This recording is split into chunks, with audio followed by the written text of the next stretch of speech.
Bonjour à tous et bienvenue dans le 25e épisode du podcast Under the Crown. Aujourd'hui, on va parler d'un principe très connu dans le milieu de l'entrepreneuriat, mais qui est encore trop rarement appliqué, je trouve. Et comme c'est écrit en gros sur la miniature et sur l'image d'illustration de ce podcast, il n'y a aucun suspense, puisque comme vous l'avez vu, on va parler de la loi de Pareto. C'est vraiment un principe qui m'est cher, quelque chose qui a un impact en fait dans ma vie au quotidien et c'est vraiment quelque chose qui m'a permis aujourd'hui de réduire drastiquement mes horaires de travail tout en augmentant paradoxalement mon volume de production en fait. Du coup, je pense vraiment que c'est l'un des piliers de mon organisation et de ma productivité et ça me paraissait très très important d'aborder ce sujet-là avec vous parce que je pense que si jamais vous êtes actuellement à la recherche d'astuces pour créer plus de contenu et de chiffre d'affaires aussi, accessoirement, mais en sacrifiant moins de temps, moins d'énergie et tout ce qui va avec, c'est typiquement le principe que vous avez besoin d'intégrer à votre manière de travailler, à votre manière de fonctionner de manière générale. Et du coup, je me suis dit que ça allait être assez intéressant d'en discuter avec vous aujourd'hui. Avant de continuer, je vous rappelle comme d'habitude que cette semaine, c'est la formation Optimized Kingdom qui est à l'honneur. C'est une formation où je vous explique comment mettre en place un système de gestion du temps et de gestion des tâches pour pouvoir automatiser votre business et vous libérer justement beaucoup plus de temps. On y parle effectivement de la loi de Pareto et de plein d'autres petites choses très intéressantes. Je sais pas pourquoi ma voix est partie dans l'aigu à ce point-là, mais sûrement l'enthousiasme, En tout cas, si jamais ça vous intéresse, ce sera bien entendu disponible dans la barre de description et moi du coup, je vais vous parler de la fameuse loi de Pareto. Mais avant de parler de la loi de Pareto, c'est essentiel que je revienne sur un concept très très important dans lequel se greffe finalement la loi de Pareto et qui finalement aussi a un impact énorme dans ma manière de m'organiser, ma manière de gérer mon temps au quotidien, etc. Et ce principe, ce concept, c'est ce que j'appelle les lois de la productivité. Donc qu'est-ce que sont les lois de la productivité ? Donc les lois de la productivité, ce sont des lois immuables qui existent, qui fonctionnent, qui régissent notre productivité, qu'on le veuille ou non.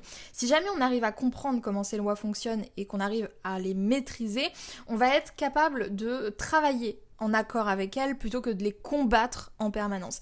C'est pour ça que toute mon organisation, elle est basée en fait sur ces fameuses lois de la productivité parce que au lieu de me battre contre les forces de la nature, j'ai choisi de travailler avec. Si je devais vous donner un exemple de loi hors productivité, je donne souvent cet exemple-là que je trouve très parlant, qui est celui de la loi de la gravité. Si vous essayez de vous battre contre la loi de la gravité, il n'y a rien d'étonnant à ce que vous ayez quelques ratés, n'est-ce pas ? Alors que si vous travaillez en accord avec elle, alors tout devient tout de suite beaucoup plus facile. Autant apprendre à faire avec et faire en sorte que notre vie coïncide avec ces lois immuables de l'univers, j'ai envie de vous dire. Pour en revenir au sujet de la productivité, à titre personnel, j'ai recensé 12 lois que j'ai intégrées dans mon système d'organisation, et qui est d'ailleurs le système d'organisation que je vous aide à installer dans la formation Optimized Kingdom, et c'est ce qui me permet justement de toujours augmenter mon volume de productivité en réduisant ma fatigue et en réduisant mes horaires de travail. Vous vous en doutez, l'une de ces 12 lois, c'est bien entendu la loi de Pareto. Et qu'est-ce que la loi de Pareto pour ceux d'entre vous qui débarquent et qui ne savent pas du tout à quoi je fais référence, de quoi je parle, etc. Alors non, Pareto n'est pas un gâteau, même si je trouve que ça ferait un très beau nom de gâteau, je sais pas ce que vous en pensez, mais voilà, ça me donne faim. Bref, hors sujet. La loi de Pareto, c'est quelque chose qui a été découverte au 19e siècle par un économiste italien qui s'appelle Vilfredo Pareto. Il a un nom de gâteau, Et en fait, ce cher Vilfredo Pareto, ce qu'il a découvert en étudiant son pays, donc qui est du coup l'Italie, c'est que 20% de la population détenait 80% des terres. Au 19e siècle, on n'est pas encore au même stade que nous. Et en étudiant les pays voisins, en regardant un petit peu ce qui se passait au-delà de ces frontières, il s'est rendu compte que cette répartition-là, elle était plus ou moins similaire d'un pays à l'autre, en fait. Par la suite, il y a beaucoup d'autres spécialistes en fait qui se sont posés sur cette loi de Pareto et qui ont remarqué que cette répartition, elle s'appliquait en fait à beaucoup d'autres domaines en dehors en tout cas de l'économie. Quelques exemples, 80% du travail est accompli par 20% d'une équipe. 80% du chiffre d'affaires d'une entreprise provient de 20% de ses clients. 80% des bugs d'une application, d'un logiciel proviennent de 20% du code. Et bien sûr, ici dans le cas qui nous intéresse, 80% de nos résultats proviennent de 20% de nos efforts. Alors bien sûr, c'est des pourcentages qui ne sont pas toujours exacts, ça tombe pas toujours pile poil à 80% et 20%, mais en général, quand on prend un petit peu de recul et qu'on analyse ce qui se passe autour de nous, on se rend compte que ça se souvent un petit peu dans ces eaux-là finalement. Parfois ça va être 70%, 30% ou 90%, 10%, mais il y a toujours une énorme majorité qui nous provient d'une infime partie de nos actions. Et ce qui nous intéresse ici, si on veut utiliser la loi de Pareto pour notre business, pour notre productivité, c'est de déterminer justement quels sont les 20% d'actions qui génèrent 80% des résultats dans notre business.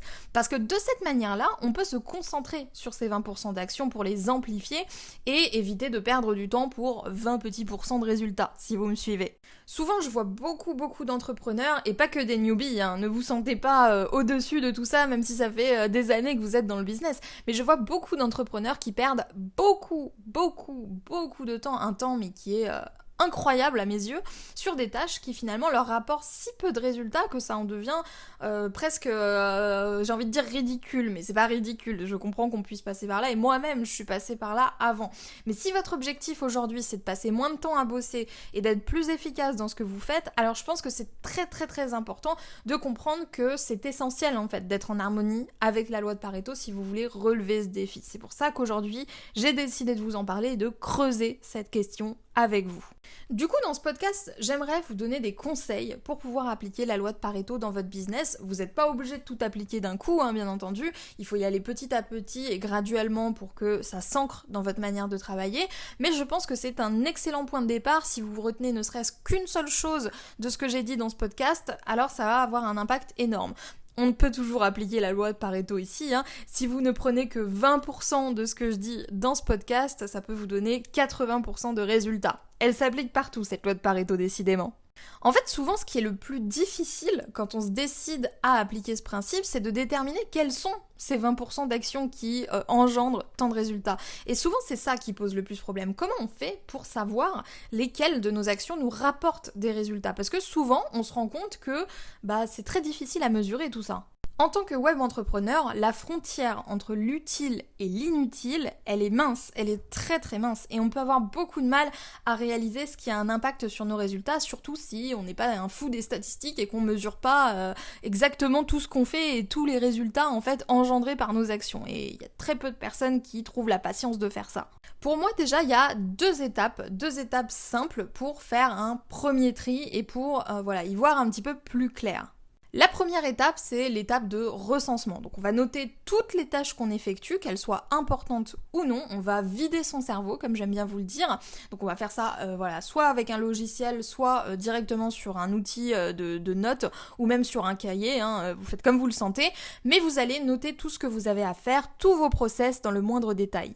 Une fois que cette étape-là, elle aura été terminée, on va passer à la deuxième étape qui est du coup l'étape de tri. Donc là, c'est l'étape où vous allez retirer toutes les tâches inutiles, les programmer différemment et pour ça, il faut vraiment ne pas hésiter à bien décortiquer vos process. C'est souvent là l'erreur aussi quand on essaye de gagner du temps et d'optimiser un petit peu sa manière de travailler, c'est qu'on fait des process qui sont incomplets et c'est très important de bien décortiquer ça pour voir justement où sont nos points d'amélioration.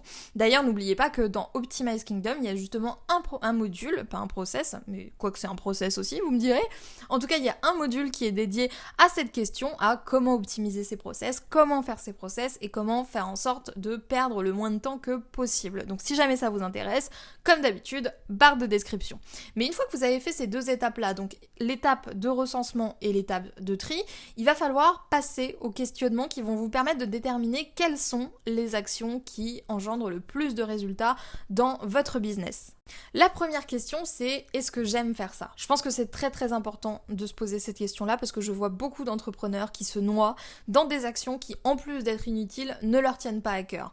Il y a machin, truc et Y qui vont vous dire de publier tous les jours sur Instagram ou de rédiger un article par semaine, mais au fond de vous, vous sentez que c'est pas fait pour vous. Et je me compte dans machin truc. Vous sentez que c'est pas fait pour vous, vous avez essayé, mais rien que l'idée d'y penser, ça vous saoule. Donc là, c'est peut-être le signe que c'est pas forcément fait pour vous. Parce que si jamais vous le faites et que vous vous forcez, vous allez finir par rédiger des posts, rédiger des articles qui sont médiocres et qui du coup vous rapporteront peu de résultats juste pour suivre la méthode que XY vous a donnée. J'insiste sur ce point et je pense que j'insisterai jamais assez. Il n'y a pas de méthode universelle pour vivre de son business. Il n'y a pas de méthode universelle pour avoir des résultats. Vous devez trouver en fait le business model qui vous convient à vous et qui résonne en vous. Et ce qui fonctionne pour moi ne fonctionnera pas pour vous et vice versa. Il y a bien sûr des points communs dans plusieurs business, mais il n'y a pas une seule et unique manière de faire. Tout l'enjeu quand on devient entrepreneur, c'est d'apprendre à travailler avec soi-même et d'apprendre à faire des choses qui nous font kiffer. D'apprendre à trouver notre zone d'excellence et c'est dans notre zone d'excellence qu'en plus d'être super efficace, on va devenir le meilleur. Donc ne vous basez pas sur un tel a dit qu'il fallait envoyer des mails, un tel a dit qu'il fallait publier des vidéos, un tel a dit qu'il fallait que ce soit sur Instagram. Vous pouvez créer la méthode que vous voulez. En fait, ce qui est important, c'est que vous teniez compte de vos besoins et de ce que vous aimez. Et ça, en fait, ça fait appel à une autre loi de la productivité qui est la meilleure de toutes les lois puisque c'est la loi de Wonder Whale Queen, pas moins. Et cette loi, elle reflète l'un de mes principes clés, c'est-à-dire que pour moi, on a tous plus ou moins été élevés dans cette idée qu'il fallait travailler dur pour réussir, à la sueur de notre front, etc. Sauf qu'il faut comprendre quelque chose, c'est qu'il y a une différence entre glandouiller et avoir l'impression de glandouiller. Ce n'est pas la même chose. C'est pas parce que vous avez l'impression de glandouiller que vous ne faites rien, au contraire. Et l'idée de travailler dur, on l'oublie complètement de notre cerveau. Là, on est vraiment en train de créer une entreprise, un business qui correspond à ce que vous voulez, qui correspond à votre vie, qui correspond à ce qui vous plaît. Et là où je voulais en venir avec cette histoire de glandouille, c'est que si on a l'impression de glandouiller en permanence quand on travaille dur, entre guillemets, ça va nous donner le même sentiment que si on ne travaillait pas. Du coup, on va tirer du plaisir en fait de ce qu'on fait et on va plus être dans le forcing, dans l'effort, dans la souffrance, on n'aura même plus l'impression de travailler. Et si on n'a pas l'impression de travailler, on va travailler plus et on va travailler plus sans s'en rendre compte et en minimisant les efforts, la souffrance et tout ce qui va avec. C'est pour cette raison que vous devez vraiment maximiser les tâches qui vous plaisent, celles qui vous font vraiment plaisir, celles dans lesquelles vous vous épanouissez. Parce que la dernière chose aussi que vous voulez par rapport à votre business, c'est vous dégoûter. Si vous passez des années à faire des choses qui ne vous plaisent pas, auxquelles vous vous forcez, autant rester salarié. Non. Vraiment, j'insiste sur ce point, il y a autant de manières de faire qu'il y a d'entrepreneurs. Donc trouvez votre manière de faire, ne vous forcez pas à faire des choses que vous détestez, en tout cas pas trop longtemps, parce qu'on n'est pas devenu entrepreneur pour souffrir, d'accord? Donc là, l'idée, ça va être d'apprendre à travailler avec vous-même et la loi de Pareto, elle vous donne une très très bonne excuse pour vous débarrasser des choses qui vous débectent le plus. Alors bien sûr, on a toujours des tâches obligatoires, mais la majorité en fait des choses, des missions qu'on se confie à nous-mêmes au cours d'une journée, au cours d'un mois, etc. sont des choses qui ne sont pas si obligatoires que ça. Donc je vous invite vraiment à prendre ce recul et à vous poser cette question, est-ce que j'aime vraiment faire ça? Et si la réponse est non, voyez si c'est vraiment obligatoire. Si ça ne l'est pas, débarrassez-vous de cette tâche et essayez de faire différemment, essayez de vous concentrer sur les choses qui vous plaisent vraiment. Deuxième question à vous poser pour savoir si cette tâche elle est dans l'effet de Pareto ou pas du tout, c'est quels sont les résultats que j'attends, quels sont les résultats escomptés. C'est vraiment une question par rapport à votre intention de base. Pourquoi cette tâche elle est nécessaire? Pourquoi vous voulez faire ça? C'est quoi le but profond caché derrière? Parce que parfois on s'en rend pas compte, mais on fait des choses juste pour une question d'ego ou pour se rassurer soi-même. Il y a plein de trucs comme ça qu'on fait parce qu'on se dit « Ah oui, mais comme ça mon site sera mieux. Oui, mais comme ça j'aurai une image de marque plus sérieuse. » Mais est-ce que vraiment au fond c'est pour ça? Ou est-ce que c'est pour vous rassurer vous et vous dire « Bon, c'est bon, mon site il est beau, je suis contente. » Parce que derrière ça rapporte peut-être pas forcément les résultats auxquels vous vous attendiez, les vrais résultats que vous attendez. Au fond, c'est peut-être juste de vous rassurer et vous vous doutez bien en regardant un petit peu et en vous posant cette question-là qu'il y a des choses que vous faites qui n'ont pas franchement d'intérêt. C'est pour ça que c'est très très important de clarifier ces résultats avant même de se planifier quoi que ce soit. Parce que une fois que la tâche sera achevée, vous allez vous rendre compte en fait de ce que vous en avez tiré. Et si à la base vous n'aviez pas fixé d'objectifs clairs, de buts précis, et ben vous allez être déçu, c'est sûr et certain. Donc posez-vous cette question une fois que la tâche elle sera terminée, une fois que vous aurez fait ce que vous avez décidé de faire, quels sont les résultats que vous pourrez espérer à long terme? Si on oublie les oui, mais imagine ça marche pas, etc., qu'est-ce que cette action, et juste cette action, pas tout l'écosystème qui va avec, mais juste cette action seule, va changer dans votre vie? Qu'est-ce qu'elle va changer?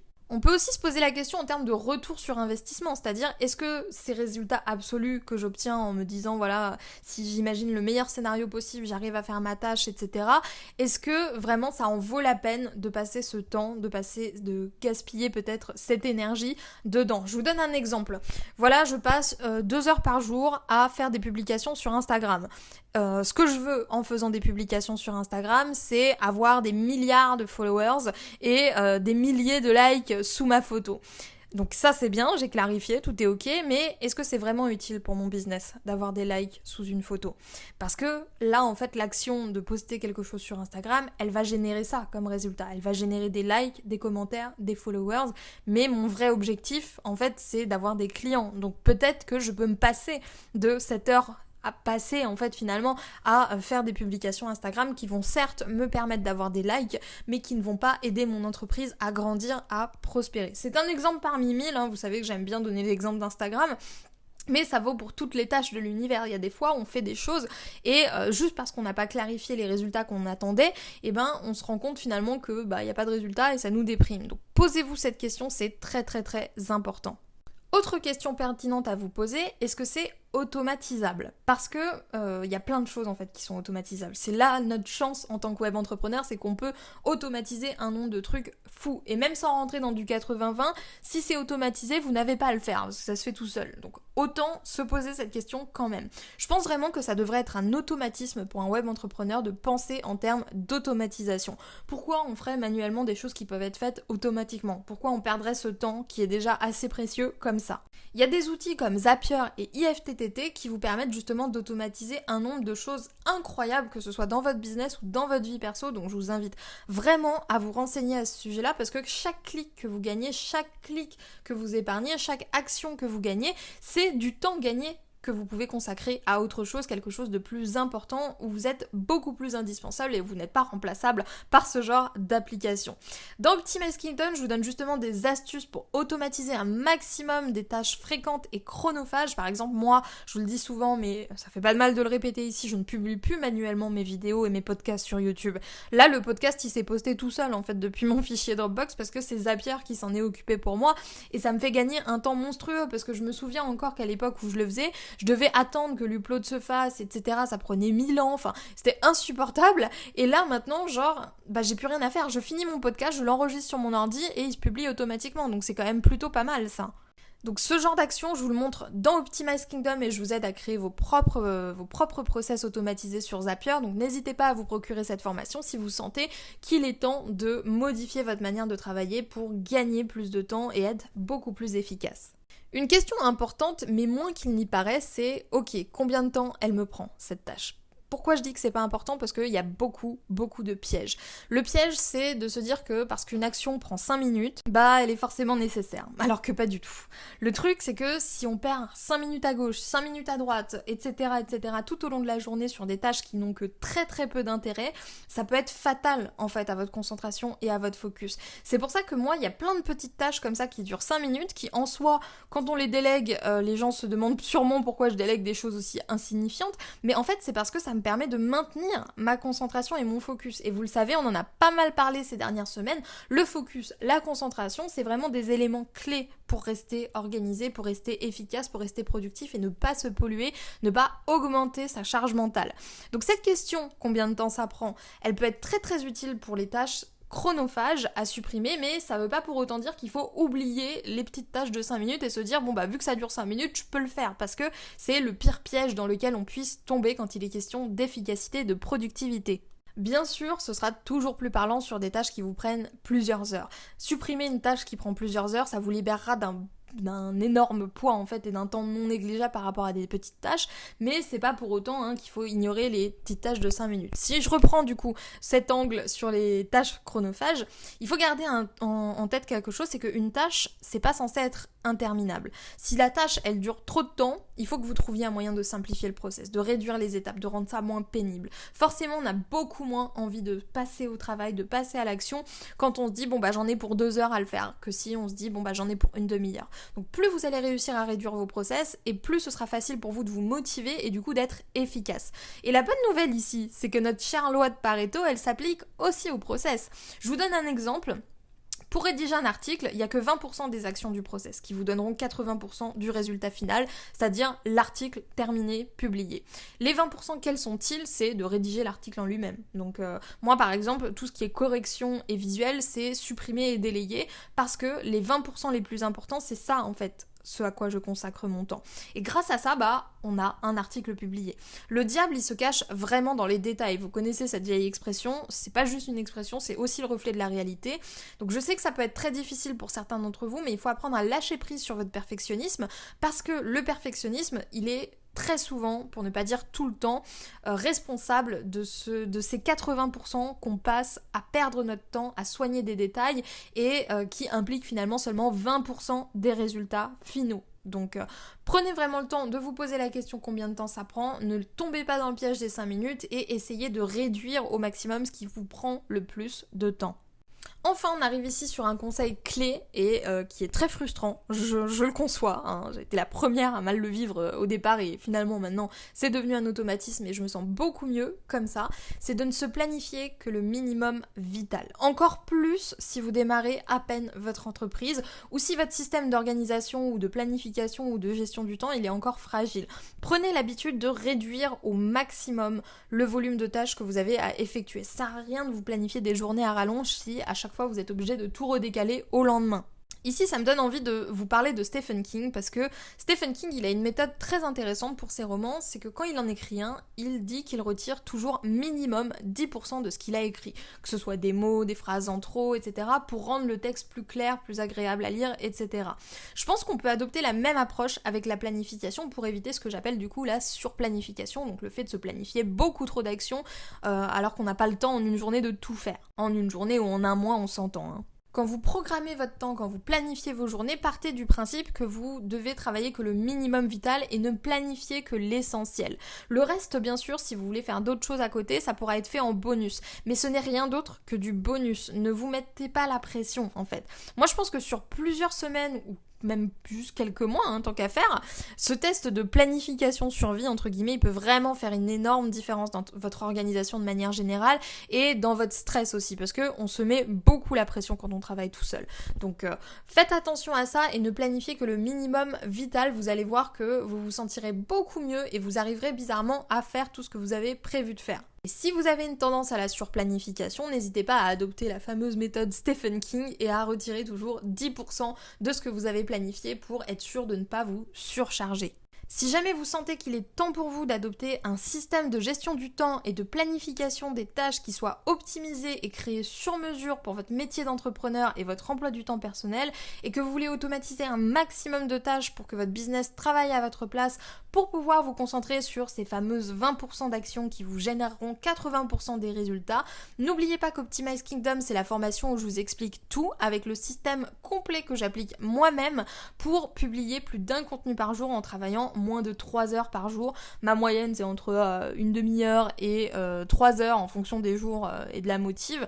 J'ai cette chance, grâce à ce planning, grâce à cette manière de m'organiser, en fait, de me lever le matin, en fait, et de pouvoir me dire, d'avoir le luxe de me dire aujourd'hui j'ai la flemme, du coup je ne ferai rien, parce que ce système il est trop bien, il me permet d'avoir beaucoup d'avance, il me permet d'être bien dans ma tête et de travailler que quand j'en ai envie. Donc je pense vraiment que c'est quelque chose qui peut faire une énorme différence si vous vous sentez complètement débordé et que vous avez le sentiment de travailler trop.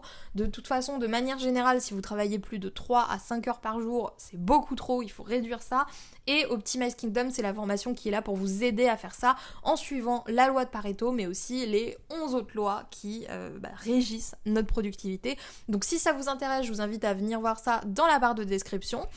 Moi, j'aimerais que vous me disiez dans les commentaires si vous connaissiez la loi de Pareto et si oui, si vous la connaissiez, est-ce que vous l'appliquiez vraiment dans votre business? Parce que je sais qu'il y a beaucoup de gens qui en ont entendu parler, je sais qu'il y a beaucoup de gens qui savent déjà ce que c'est, mais je trouve qu'il y a encore trop peu de personnes qui l'appliquent réellement dans leur manière de fonctionner et c'est dommage parce que moi, c'est vraiment l'une des lois principales qui m'a permis de gagner un temps monstrueux et d'arrêter de perdre mon temps sur des détails que personne ne remarquait et qui n'avaient aucune incidence, aucune importance pour mes résultats. Donc j'espère que ce podcast vous aura plu. N'oubliez pas de me laisser un j'aime si jamais c'est le cas et de vous abonner si c'est pas encore fait. Moi du coup je vais vous laisser là. Je vous souhaite une super bonne journée et je vous dis à plus pour de nouveaux podcasts et de nouvelles vidéos sur la chaîne de Wonder Wild Queen.